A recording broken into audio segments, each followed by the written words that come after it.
이 공간에 함께 한다는 이유로 서로 한번 인사 나눴으면 좋겠습니다. 옆 사람에게 인사합니다. 사랑합니다. 축복합니다. 반갑습니다.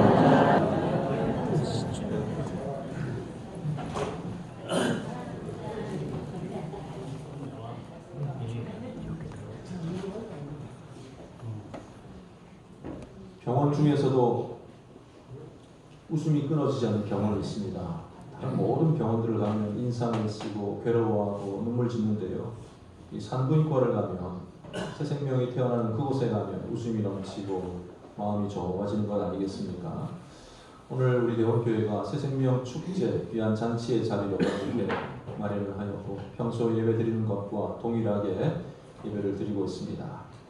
이 자리가 기쁨과 즐거움의 자리, 또 나눔의 자리가 될 수 있기를 바랍니다. 예배당 앞에 부분도 평소와는 좀 다르게 세팅이 되어 있는데 오늘 뭐 하나보다 이렇게 짐작하시겠지만 이 시간은 아니고 나중에 우리 오후 예배 시간에 우리 함께 찬양으로 영광 돌리는 그런 시간도 가지고자 합니다. 어제 리허설 하는 걸 봤는데 얼마나 수준 높은 연주와 또 은혜로운 귀한 찬양의 시간이 될 것 같습니다. 빠짐없이 함께 할 수 있었으면 좋겠습니다.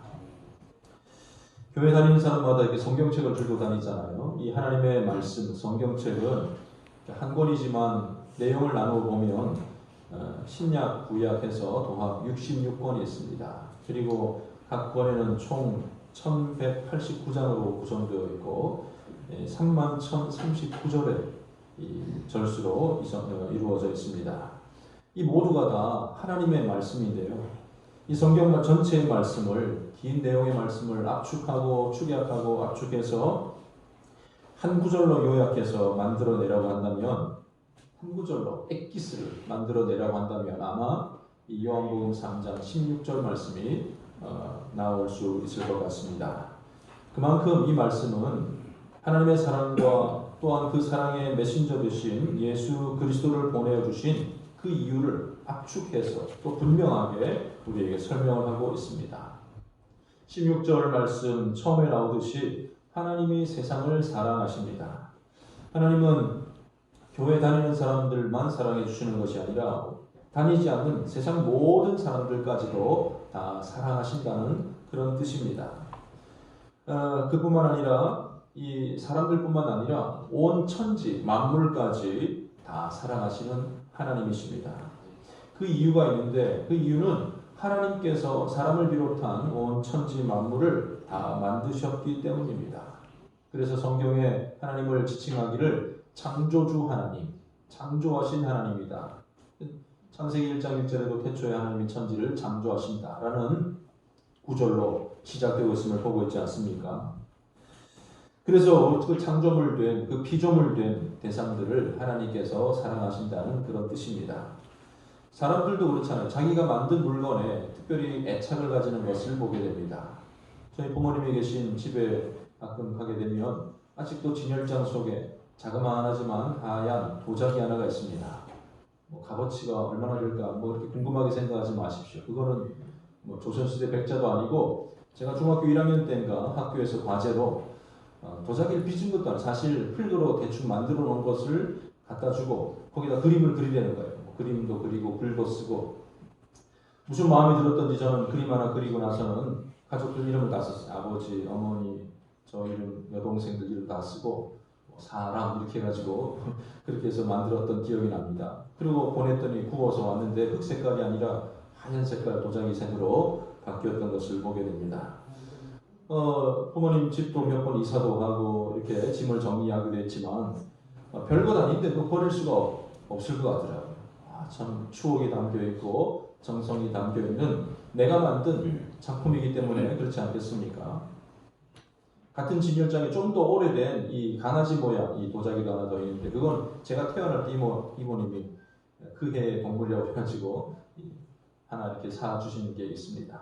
어릴 때도 장난감처럼 가지고 놀았는데 깨지지도 않고 지금까지 50년을 이렇게 보관되어 있는 것을 보게 됩니다. 또 이렇게 살다 보면 특별히 애착이 가는 그런 물건들이 있는 것 같습니다.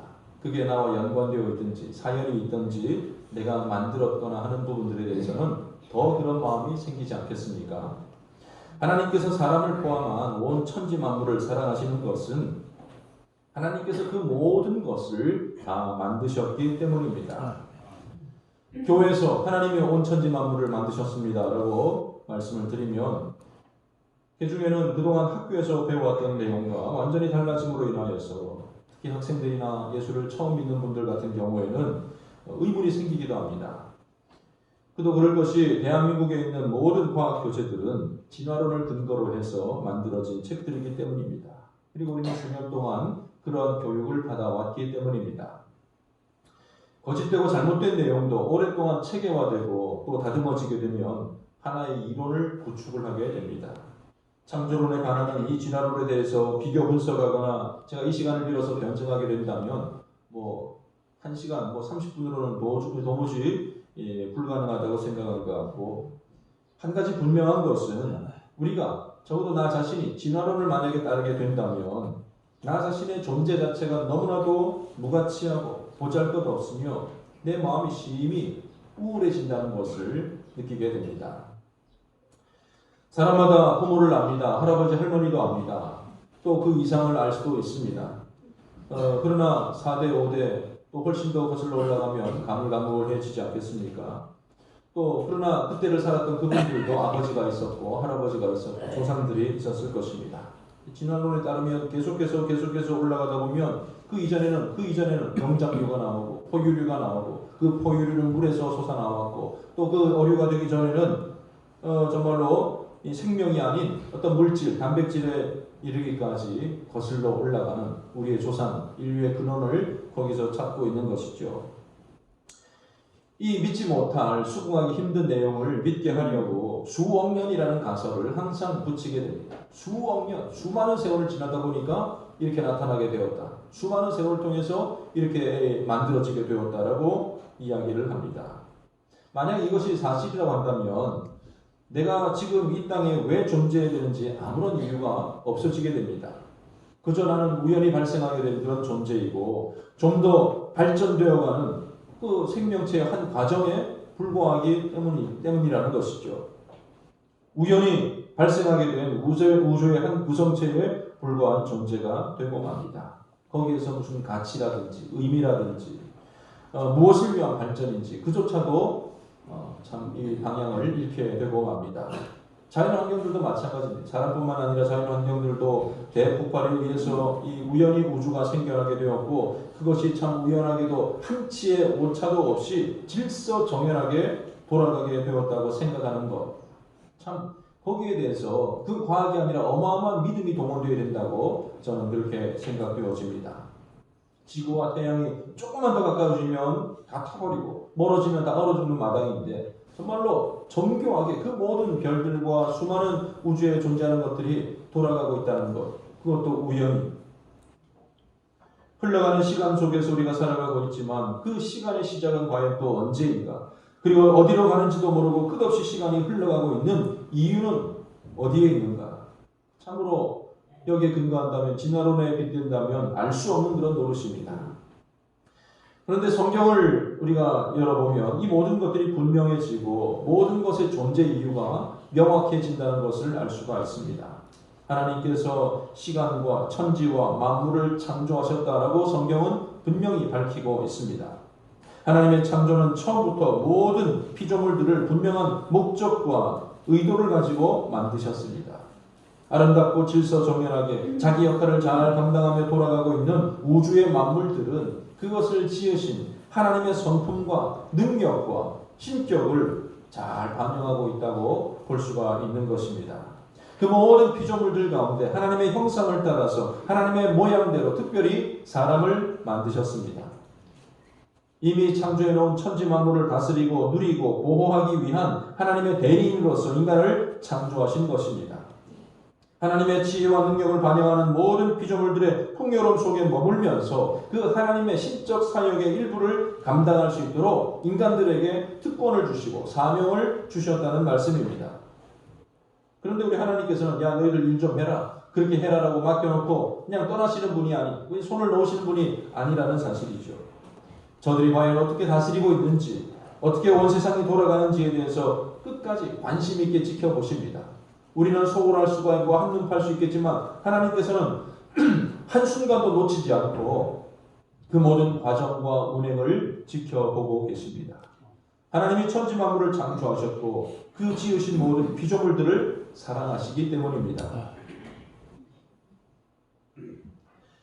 그런데 문제가 발생하였습니다. 우주 만물들은 스스로의 자리를 잘 지키고 자기 역할을 잘 감당함으로써 하나님과의 관계를 유지해야 하는 반면에 하나님의 성품을 따라 지음받은 이 자유한 의지를 부여받은 인간들은 그 자유한 의지를 발휘하여서 하나님과의 그 언약을 바로 지킴으로 하나님과의 관계를 유지해야만 했던 것입니다.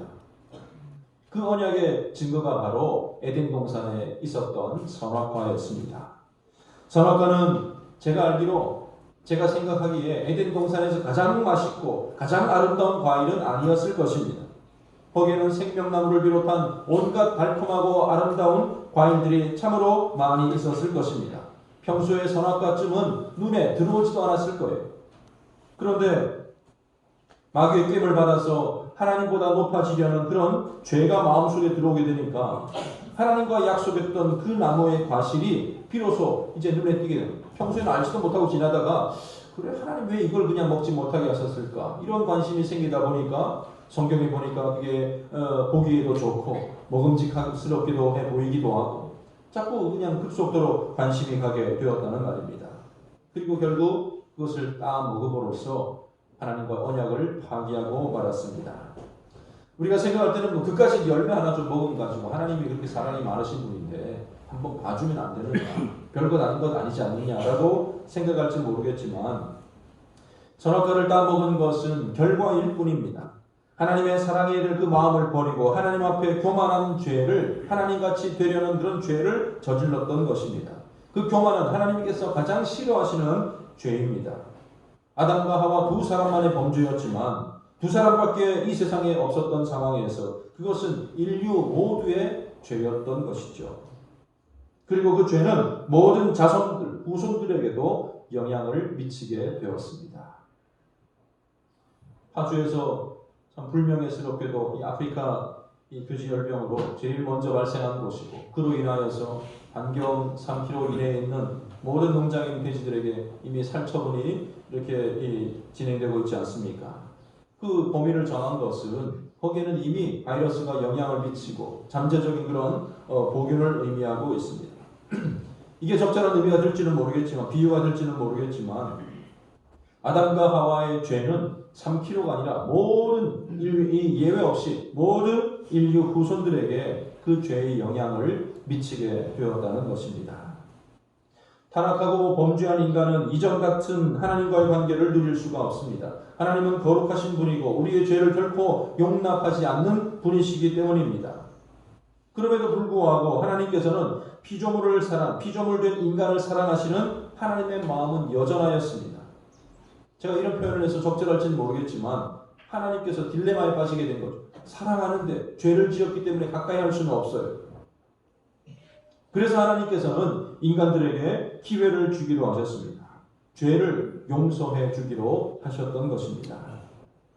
그런데 그 용서의 방법이 독특합니다. 그래 이번 한 번만 내가 참자. 없었던 일로 하자. 뭐 그렇게 해도 간단할 것 같은데 그렇게 하지 않으셨습니다. 만약에 그냥 없었던 일로 하게 된다면 그것은 평소에 하나님의 모습과는 전혀 다른 모습이기 때문입니다. 하나님께서 그 신적인 권위를 가지고 하나님 위에 하나님이 없잖아요. 그러니까 자기가 마음대로 할 수 있는 분이니까 이랬다 저랬다 하셨다면 아마도 우주 만물은 난리가 났을 것입니다. 뭐 그냥 별이 있었다가 없어졌다가 지구가 생겼다가 말았다가 태양이 있다가 없다가 나타났다가 소멸되기를 반복하지 않았겠습니까? 하나님께서는 자신이 행하신 일을 끝까지 지켜가시는데 이를 가리켜서 하나님은 신실하신 하나님이십니다. 폭군처럼 막 그냥 자기 마음대로 하신 분이 아니라 행하신 일에 대해서 끝까지 지켜가시는 하나님이십니다.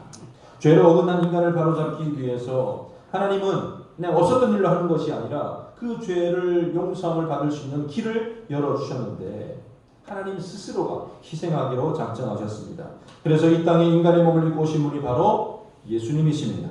아담 한 사람이 죄를 지어서 모든 인류에게 죄어를 입힌 것처럼 죄 없는 의인 한 사람이 죽음으로써 모든 죄를 용서함 받을 수 있는 길을 제시해 주셨다는 말씀입니다.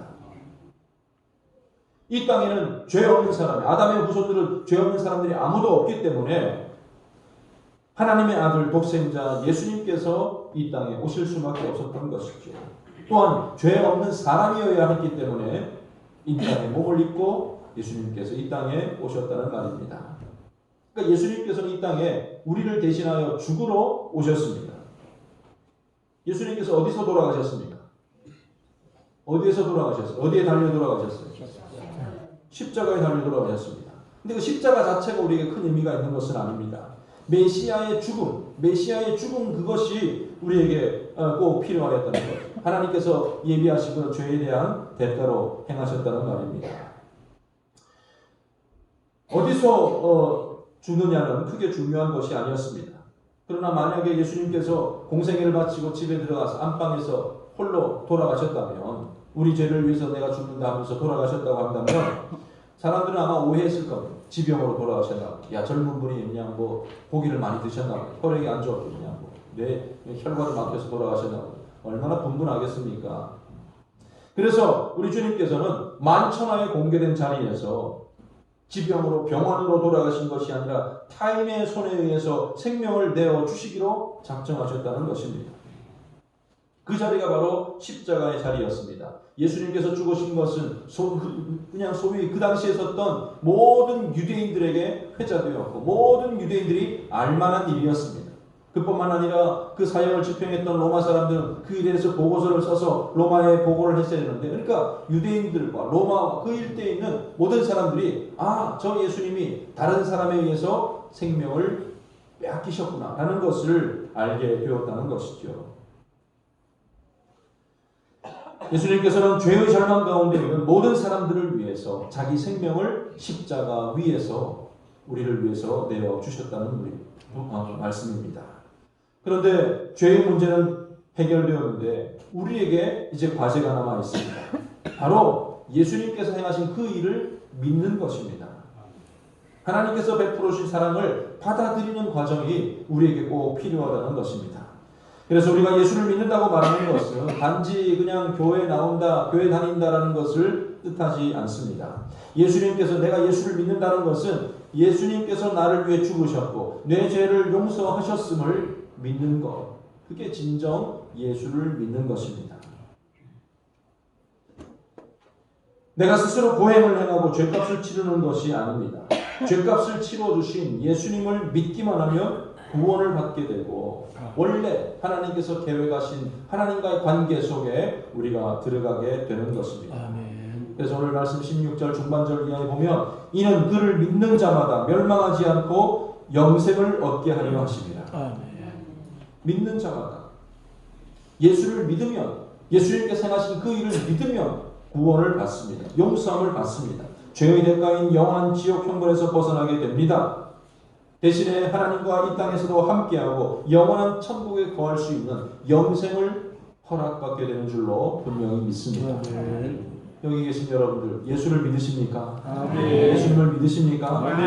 하나님의 말씀에 약속하신 그 복이 여러분 가운데 임하시기를 주님의 이름으로 간절히 축원합니다. 그런데 모든 것을 다, 죄에 대한 모든 문제들을 다 해결해 놓으셨는데 여전히 그래도 예수를 믿지 않는 사람들이 있습니다. 얼마나 중요한 일인데, 얼마나 시급한 일인데 그 일을 등한시하는 사람들이 있다는 말씀입니다. 예수 믿고 구원 받으십시오라고 말이 전하게 되면 그 구원에 대해서 너무 싱겁다. 그 정도 받는 구원이면 언제라도 할 수 있는 건 아니겠느냐. 이렇게 싱겁게 생각하는 사람들도 있습니다. 그들에게는 아마 고행이 주어지면 더 잘 믿었을지도 모르겠어요. 삼보 일배하고 머리가 깎아지고 무릎이 가실 정도로 국토를 종단하고 횡단하고 그렇게 하면 구원받다 그러면 어쩌면 더 진지하게 받아들였을지도 모르겠습니다. 많은 시주나 헌금을 하든지 수많은 선행과 공덕을 쌓아서 구원을 받는다고 하면 오히려 더 믿었을지도 모르겠습니다.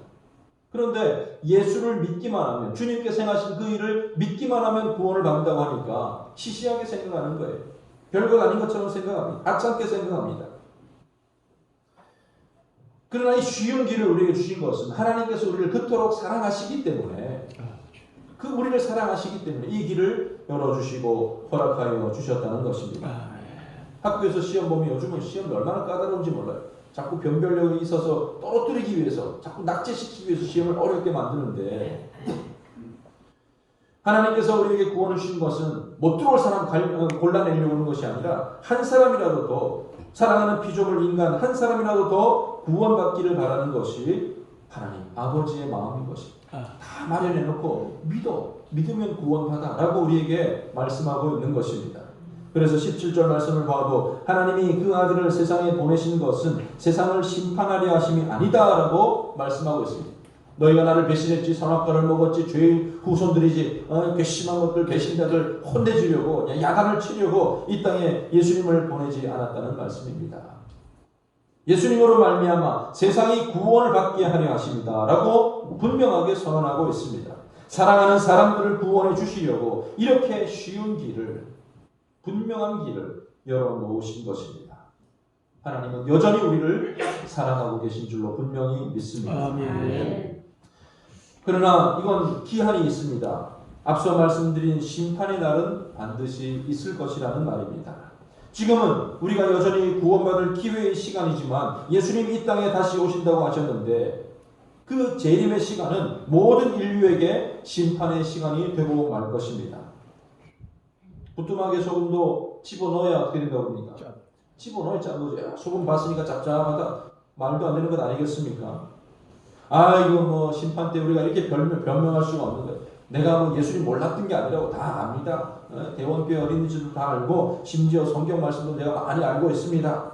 이런 핑계, 이런 말들은 그때는 소용이 없다는 것입니다. 예수님, 우리 집안이 어떤 집사람이다. 그냥 예수님 잘 믿었고 헌금도 많이 했고 우리 부모님도 장로님이고 권사님이고 다 예수 믿는 집안이었는데 나만 안 다녔을 뿐이지 내가 이 교회 생리를 뻔히 다 압니다. 이런 말들도 아무 소용이 없다는 것이죠. 나 자신이 예수를 받아들이고 나 자신이 예수를 영접해야 하는 것입니다. 예수님을 믿을 수 있는 기회가 주어졌을 때에 믿지 않는다면 그에게는 형벌의 심판만 남아 있을 것입니다. 그러나 지난날 어떠한 삶을 살았든지 내가 죄인임을 고백하고 내가 하나님을 몰랐음을 고백하고 예수님의 은혜를 입기를 간구한 그 사람은 영생의 약속을 받게 되는 줄로 분명히 믿습니다.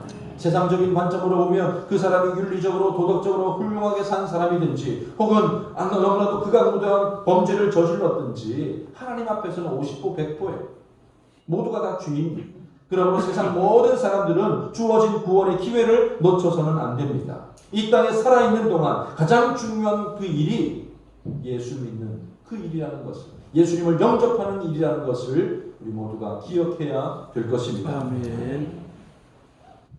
예수를 믿고 살아가는 수많은 사람들 가운데 여러분들이 아시겠지만 이어령 이 초대 문화부 장관을 지냈고 그 이전부터 여러 가지 저술과 훌륭한 이 지식적인 부분들에 대해서 많은 영향력을 미치고 88 올림픽 때도 개회식, 회회식을 다 이렇게 구상하고 다 이렇게 진행했던 분 아니겠습니까? 이화여대 석좌 교수로 있는 분인데 그가 정말로 이 인문학에 빠져서 그야말로 수많은 이 비신앙적인 어떤 그런 태도로 일관하며 살아왔는데 70이 넘어서 그 딸이 암투병하는 과정들을 통해서 우리 생명이 과연 무엇인가 죽음 앞에 서 있는 그 개나픈 모습들을 보면서 그 마음속에 심령이 흔들리게 되었고 비로소 예수를 믿게 되는, 그래서 2007년 7월 24일 70이 넘은 나이에 예수 믿고 세례받은 그런 놀라운 일이 벌어지게 됩니다.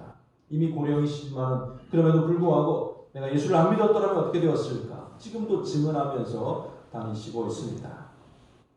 1700년대에 존 뉴턴이라는 사람은 사업가였는데 어떤 사업가였냐면 사람 팔고 사는 사업가였어요. 저기 흑인들 잡아다가 노예로 사람을 파는, 자기 딴에는 부도 축적하고 또 사회 좋은 일들을 한다고 이바지한다고 생각했을 거예요. 부족한 노동력들 제공해 주는 거고 일자리 제공해 주는 것이고. 그럼 얼마나 악한 일이었습니까? 그런 폭풍 가운데 머물러 있다가 어릴 때 어머니가 들려주신 성경 말씀을 기억하고 그 하나님을 생각하고 비로소 무릎을 꿇고 엎드립니다.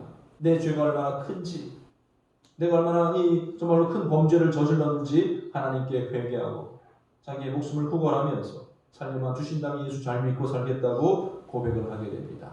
후에 그가 작곡하고 작사한 찬송이 바로 Amazing Grace, 나 같은 죄인 살리신 그 찬양을 부르면서 나머지 생애를 목회자로 살아가게 되었던 것입니다. 이 사람들뿐만 아니라 수많은 사람들이 예수 믿고 난 이후에 새로운 삶, 하나님과 함께하는 놀라운 삶을 살아갔다는 것을 증거로 될 수가 있을 것입니다. 오늘 그 기회가 우리에게 주어졌습니다. 목사님 좀 생각 좀 해보고요. 오늘 교회 처음 나오는데 덜컥 뭘 하라고 그러면 안 됩니다. 한 일주일 지나고 2주일 지나고 1년 지나고, 그런데 그럴 시간이 없어요. 오늘 우리에게 무슨 일이 생길지, 내일 어떤 일이 벌어질지 모르기 때문입니다. 예수를 믿는다고 고백하는 그 사람은 구원받게 될 것이지만 끝내 거부하는 사람은 영원히 하나님 관계 속에서 멀어지고 말 것입니다. 지난날 내가 어떤 모습으로 살아왔든지 하나님은 우리를 사랑하시고 그 사람이 어떤 삶의 모습이 있었든지 예수를 영접하는 그에게 동일한 은혜를 베풀어 주시고 구원을 허락해 주실 것입니다. 우리를 사랑하시는 하나님께로 가까이 나아가는 오늘 그 일을 잘 감당할 수 있는 저와 여러분 모두가 다 되시기를 주님의 이름으로 간절히 축원합니다. 한번 기도를 따라했으면 좋겠습니다. 저를 따라서 한번 기도하겠습니다. 하나님 앞에 우리가 예수님을 영접합니다 하는 기도인데요. 눈을 감고 저를 따라서 고백하겠습니다. 하나님 아버지, 지금까지 하나님을 모르고 살았습니다. 저는 죄인입니다. 저의 죄를 용서해 주시옵소서. 나를 위해 죽으신 예수님을 믿습니다. 예수님을 영접합니다. 이제 주님과 함께하는 삶을 살겠습니다. 예수님의 이름으로 기도합니다. 아멘. 한 번 더 기도합니다. 하나님 아버지 은혜를 감사드립니다.